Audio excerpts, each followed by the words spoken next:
Yan is my own version guys ha. Improvise lang ako kung anong maluluto kong gulay at ulam na available dito kay Alaga.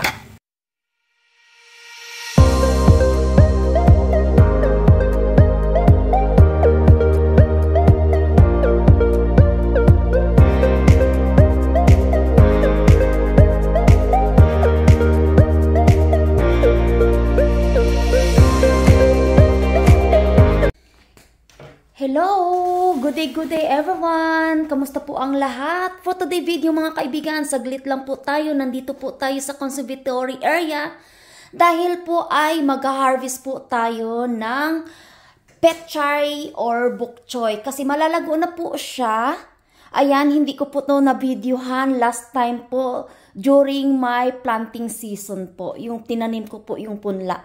So, ayan na, napakinabangan po natin yung tanim. I think this bok choy is been there for, ano na din po siya, for mga 4 weeks to 5 weeks. Ayan. Ayan, magtatanim tayo guys. Para may pakinabang po yung ating mga paso-paso or lupa-lupain. Kung mayroon kayong lupain. Ito ay every year po ako nagtatanim ng ng petchay dito sa conservatory area kasi leftover seeds po kasi to guys. Ayan, natirang seeds po ito dati sa tinanim ko. Ayan.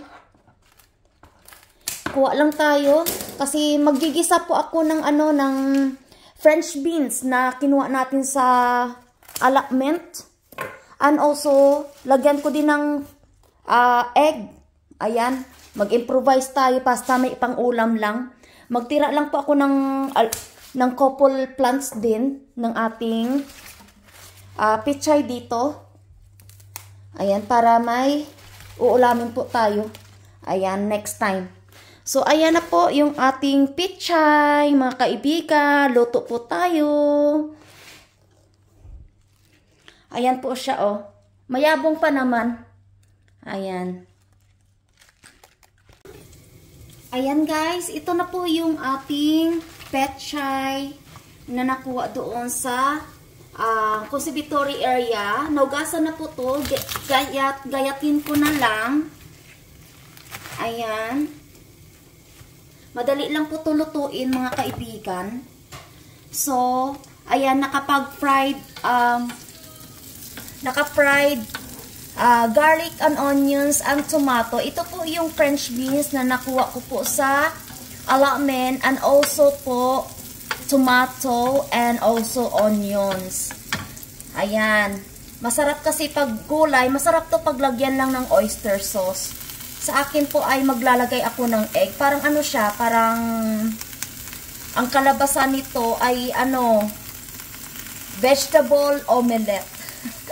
Improvise po tayo. Ayan. Gisa-gisahin lang po natin. Ayan. May black pepper na din po ito. Madali lang po ito lutuin. Simpleng ulam lang po ito for today, mga kaibigan. So, abangan nyo po, mga kaibigan, pagtapos na po tayo sa paggisa-gisa dito. Ayan, kasi muna tayo, mag-healthy living lifestyle diet po tayo, diet. Walang diet na po to. Basta may gulay lang tayo sa ating uulamin. Ayan, organic po ito. Ayan. Maraming salamat po. Shout out sa mga timwakwak, timbakbakan dyan. Sa mga silent viewers natin. At saka napadaan lang sa ating channel. Ayan, maraming salamat po sa inyong lahat. At saka mga bagong subscriber, maraming salamat. Ayan, luto-luto muna tayo.